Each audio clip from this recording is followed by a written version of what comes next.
aynu qorshe uga yeelano hagaaska carruurta ee dhinaca korriinka iyo maskaxda muwaadin ka qayb qaado sahanka ay wado wasaaradda horumarinta caafimaadka ee Somaliland kaasi oo lagu ogaanayo heerka nafaqooyinka yaryar ee macaadinta iyo fiitamiinada aasaasiga u ah caafimaad qabka iyo korriinka horumarinta aadmiga jirkiisa iyo maskaxdiisaba. Kooxaha sahanku waxay waraysiyo la sameyn doonaan mas'uuliyiinta qoysaska iyo shakhsiyaadka guriga isla markaana ka qaadi doonaan wax yar oo dhiig ah si looga baaro heerka macaadinta iyo fiitamiinada si loo ogaan karo heerka dhiig yarida, fiitamiin A-ga, fiitamiino kale iyo xanuunka duumada.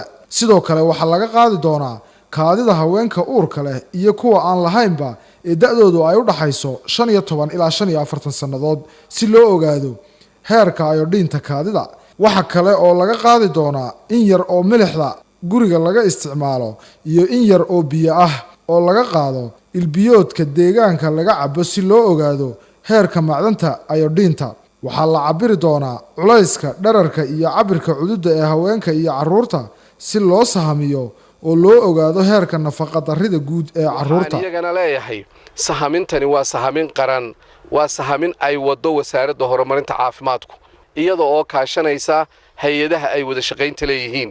Marka dadweynaha reer Somaliland guud ahaanba gaar ahaan guryaha ay booqanayaan shaqaalaha iyaga caafimaadku waxaan kula dardaarmayaa inay soo dhaweyn deeran ay siiyaan lana shaqeeyaan dadka u imanaya ee ah shaqaalaha horumarinta wasaaradda horumarinta caafimaadka ee doonaya inay xogta ogaadaan xogtaas oo ah mid guud ahaan qaranka muhiimad weyn ugu fadhida.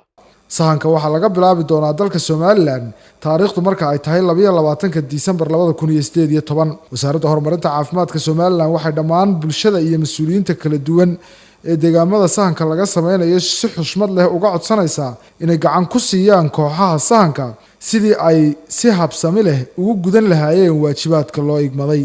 Fariintani waxay idinka timid wasaaradda horumarinta caafimaadka ee Somaliland.